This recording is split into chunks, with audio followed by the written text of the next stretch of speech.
Hi there, I'm Bill Bishop. I'm the CEO of the Big Idea Company.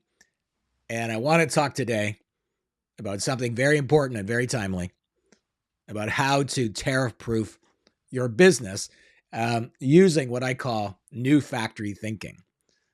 So, have you been concerned about tariffs and how it might affect your business and the economy generally? You're going to want to listen to this, okay? Because it's not all bad. It's actually, there's a big opportunity here. And that's the way I'd like to look at things when something happens, say like the pandemic. It's yeah, that's bad, but it's also a big opportunity. And there was a lot of incredible innovation that came out of the pandemic. So now we have a pandemic of tariffs. Okay. That's what's happening now. Another opportunity.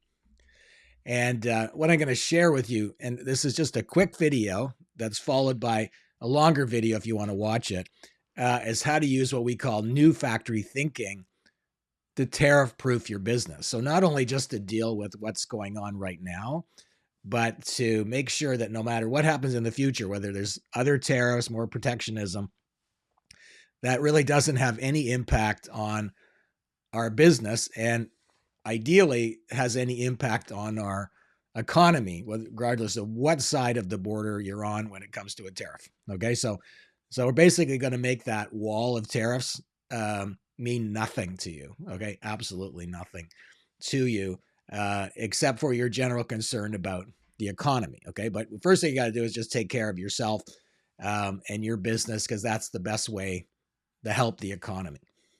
Now, what I'm going to do is I'm going to talk about how you can use new factory thinking to tariff proof your business. New factory thinking is a suite of future oriented business strategies. Okay, so we look at it that there's really two types of businesses out there. One is the old factory kind of business, which is most businesses, and they're the ones that are going to be most affected by tariffs. And then there's new factories that are basically tariff proof already. Okay. And that's what we do here is we help people who have an old factory, which is just about everybody, build their new factory. And one of the reasons I've been so passionate about this over the last 20 years or so is that I see people setting their business up for being disrupted. Okay. But whatever it is that happens, they're going to get disrupted, whether it's tariffs, whether it's something like the pandemic, whether it's something like, new technology like artificial intelligence, right? Or back in the day, the internet.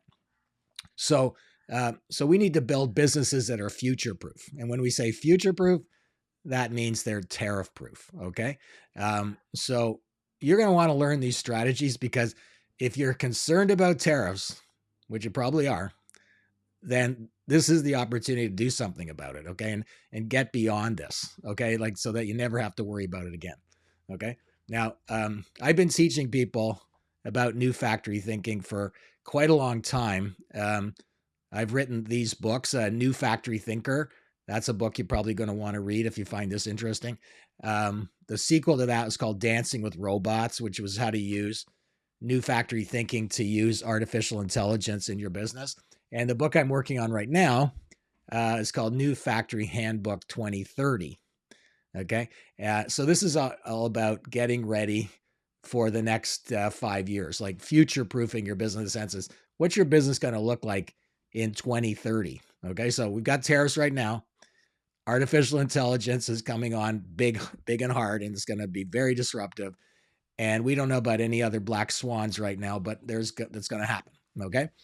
Something else that we haven't even anticipated. So you want to make sure that your business is ready for that kind of environment. The status quo, hanging on to the status quo is not a strategy. Okay. That is the worst strategy of all. Okay. So when things bad happen, people tend to go back to what they know, back to the status quo. They double down on that. And that's the absolutely worst thing that you could ever do when you have any kind of event like tariffs or AI or the pandemic or what else is on the horizon. That's the worst thing to do. Okay. So first thing to do is then to learn new strategies, and then to apply those strategies. Okay. And we call that your new factory. Something you're going to do something new that's going to turn a problem into an opportunity. So this what I'm going to talk about here is not just some sort of academic thing that I thought up in a library somewhere. This is what we figured out really over the last 40 years, because I've been an entrepreneur now for 40 years. And actually, I started my business the day the stock market crashed in October 1987. The absolute same day. Okay. And that was crazy, right? Like, it was so scary. But I decided, okay, the hell with that. I'm going to forge ahead. And in that year, that following year, I made 10 times more money than I had made in all the other things I had done previously in that previous years. Like, that was the 10 times better year because I turned it into an opportunity. So since that time, we've worked with 5,000 entrepreneurs and organizations, and we've helped them use this process called new factory thinking. And we've helped them do it because these strategies work. And we tell them, you're using strategies that don't work anymore. They might have worked in the past, but you need to have new strategies that are going to work. So now here we go. We just entered a new time.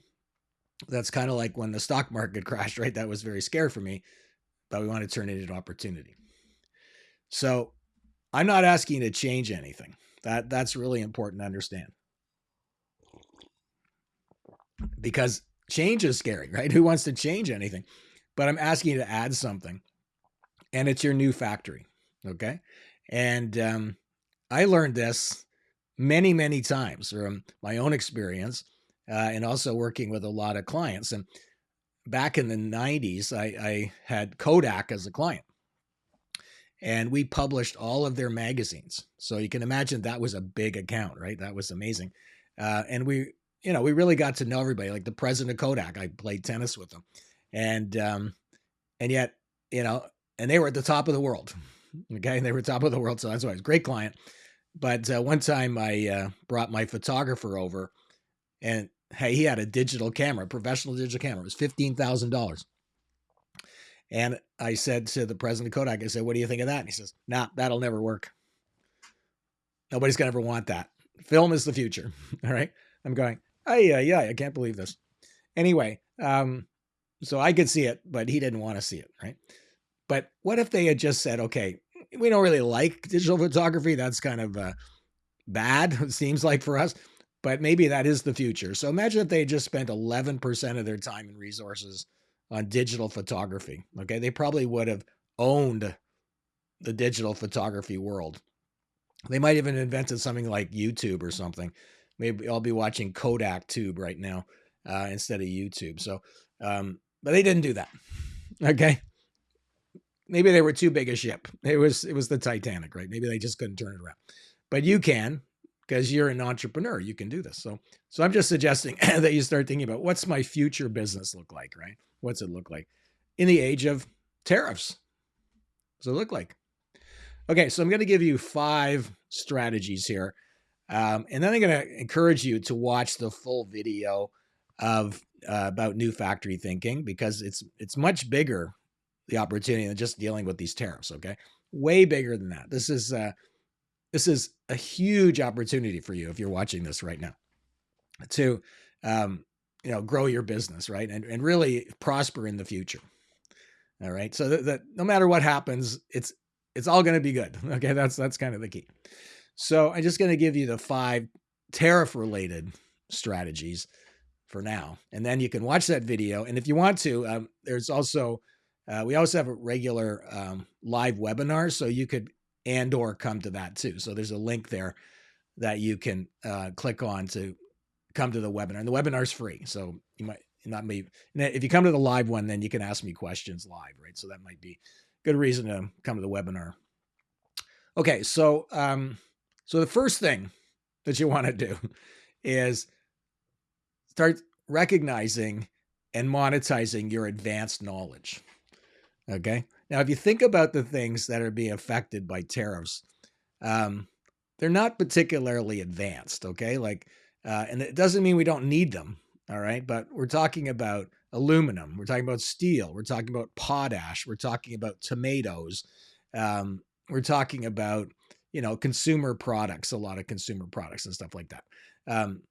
Tech products, even though they're tech products, they're still, a thing, right? So, and that's good. We're always going to need those things. Okay. But if you're selling them, then tariffs are going to cut into your business, right? Typically.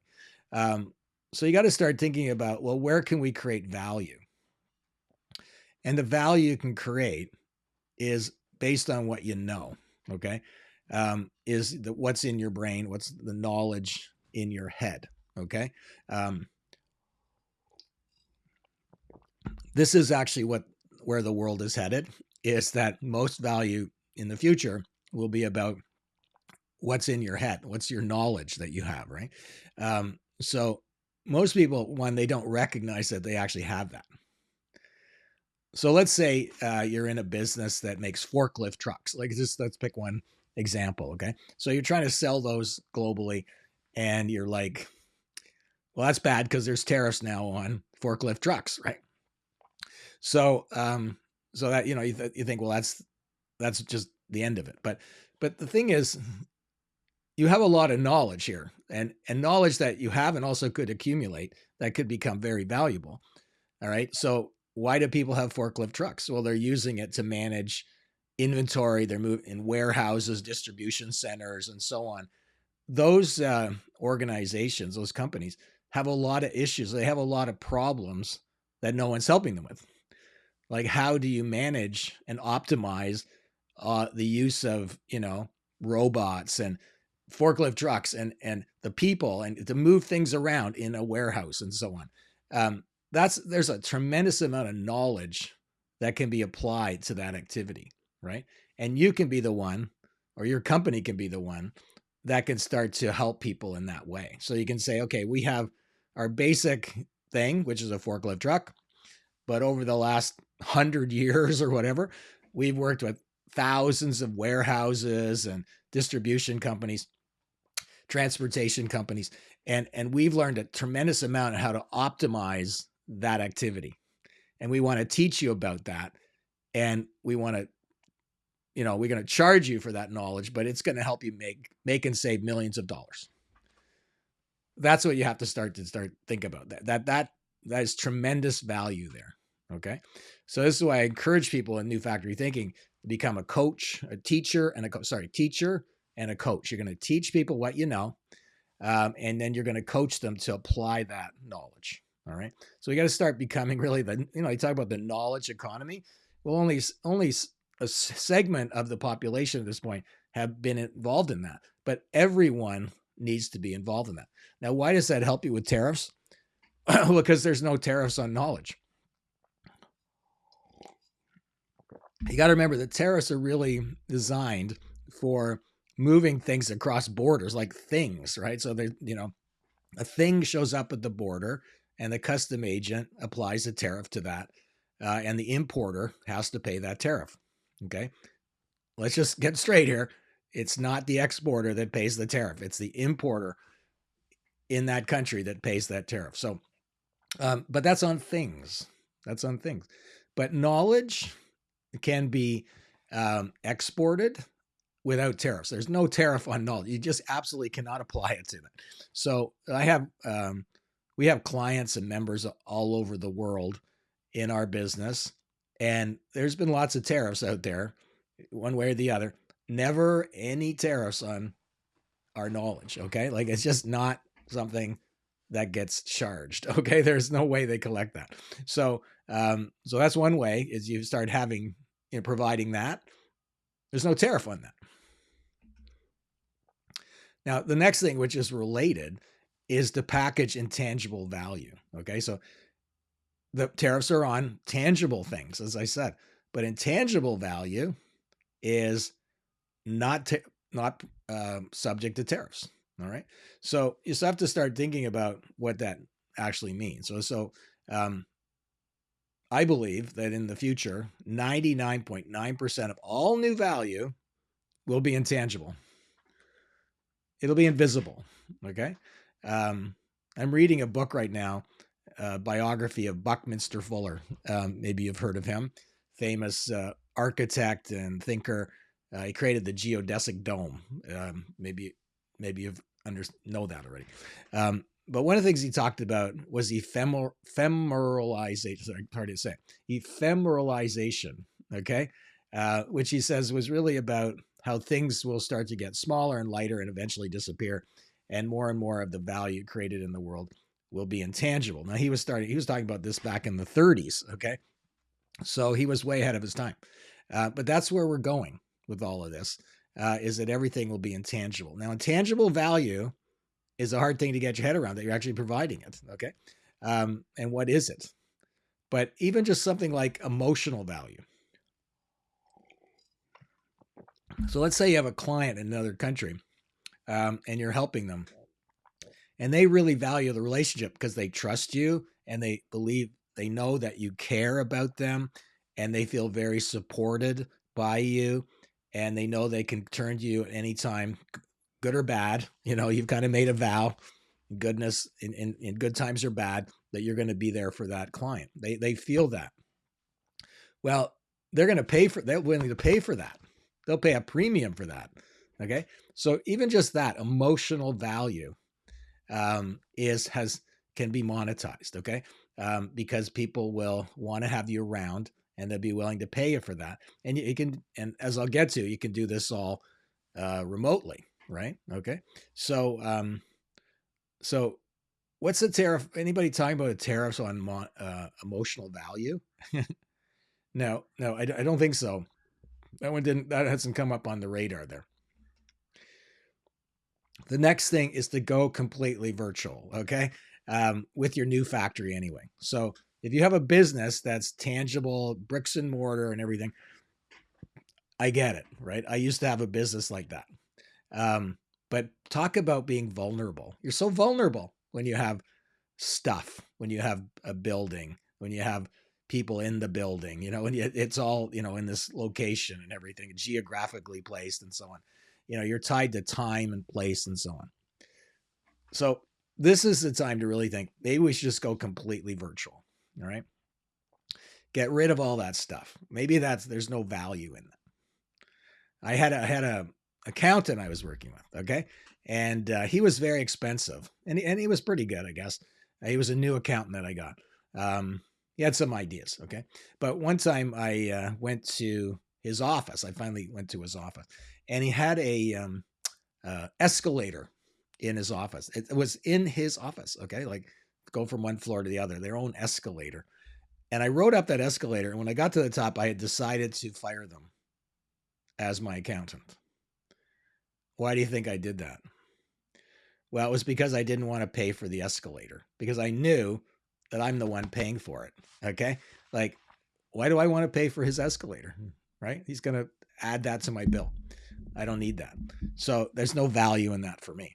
So I got a new accountant who I've never met, works at home, part of a large organization, but they're all virtual. Okay. So it's a top notch, even more higher end than the other guy, but it's a completely virtual accounting company.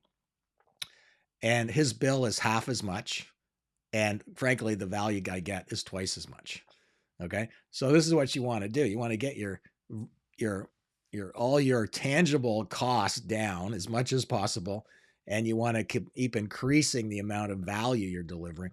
And you'll start to notice that you're making more money. Okay. And when you're virtual, is anybody going to be able to put a tariff on you? Like, really, are they?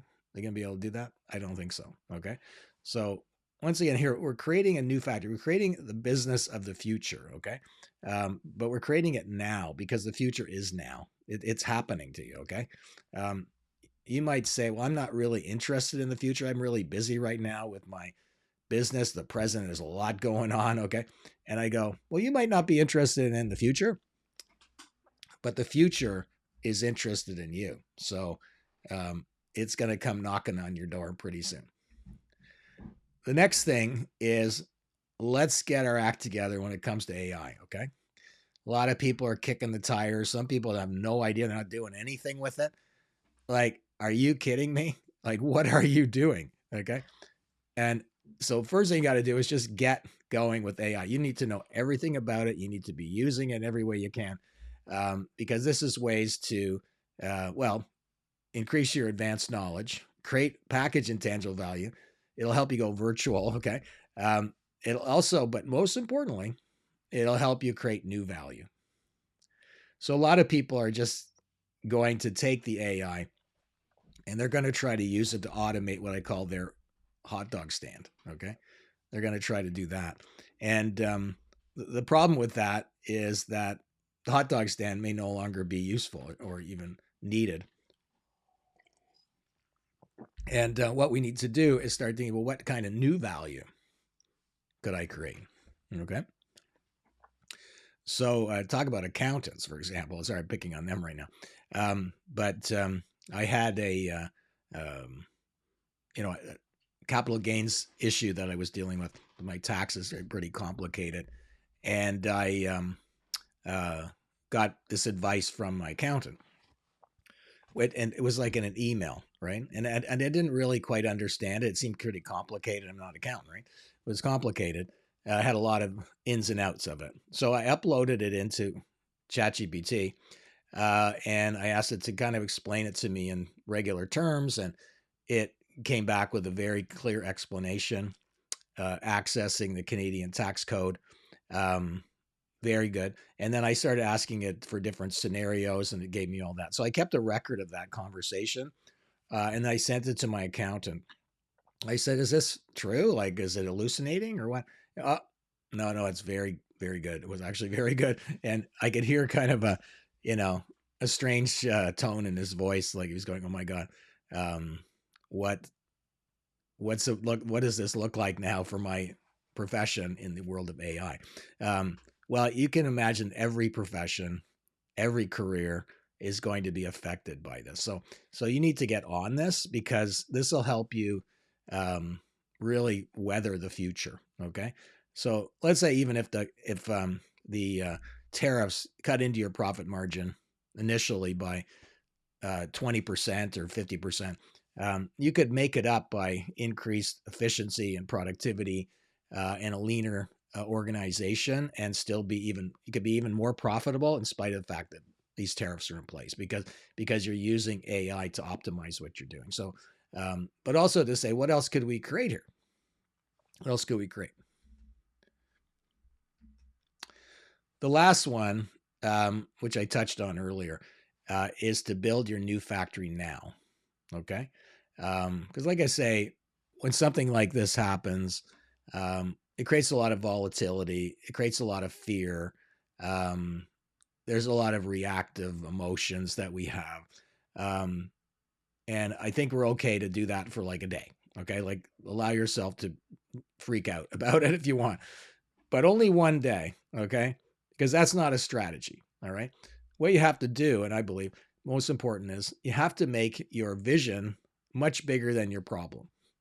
Okay. So if your problem is one unit of problem, you want to have a vision that's 10 times opportunity, because this will weather you through and also give you something to work on and go forward with. All right. So I remember back in 2008.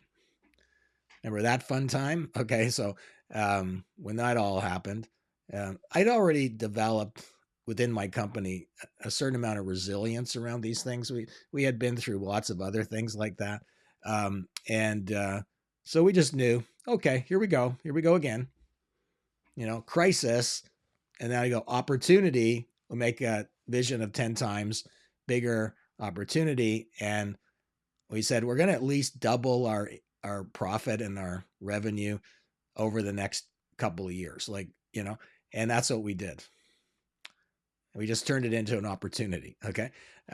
So I believe these kind of constraints, because that's what they are. When a crisis happens, it's a constraint. Okay. Um, Nothing more constraining than a tariff, right? It's like a wall's coming around you. Constraints are actually good for creativity. They're kind of the heart of creativity, is that when you have constraints, you got to figure out, well, how can I liberate myself from that constraint? So what to do is start thinking about what your new factory is. Okay.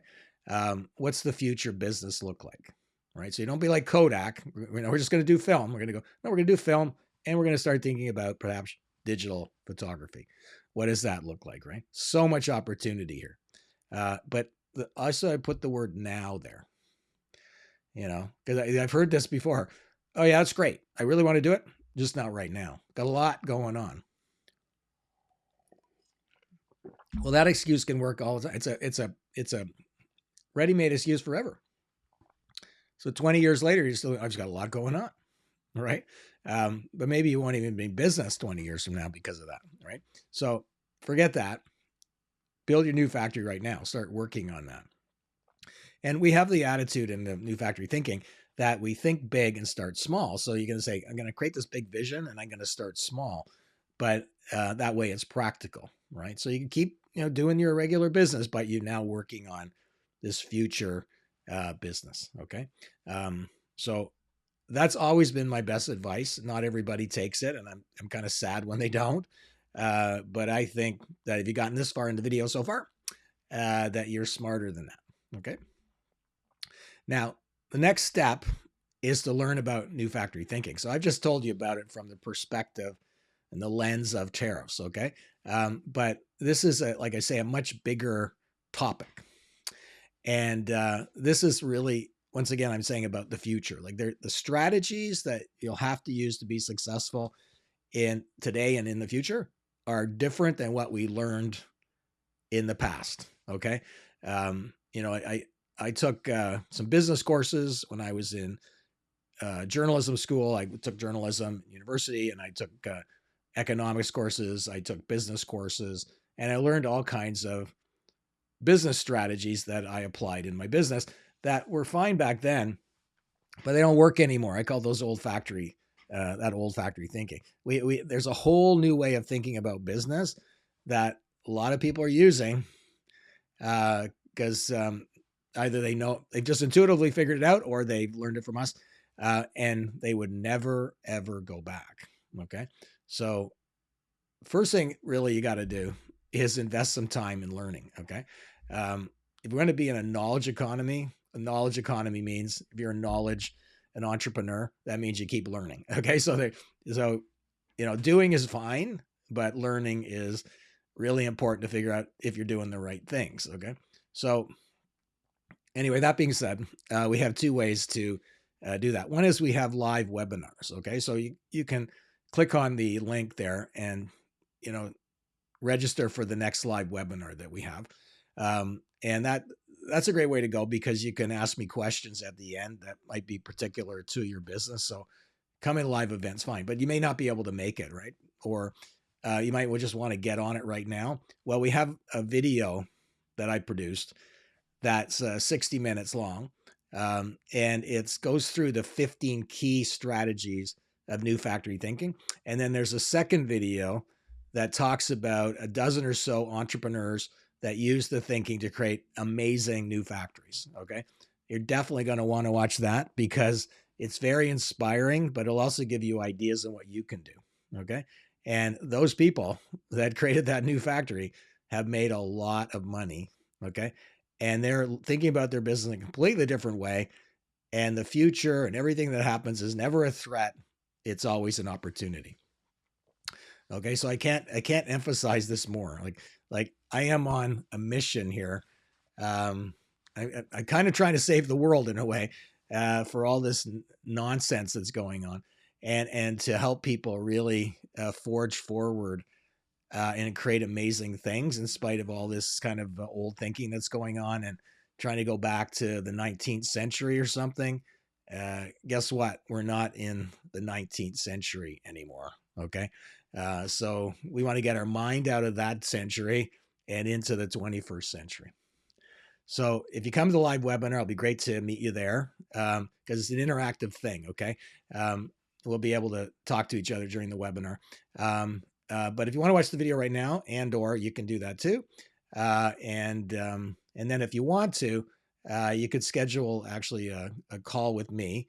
I call it the big idea conversation, and we can start thinking about what your new factory will look like. Okay, so you can also do that too.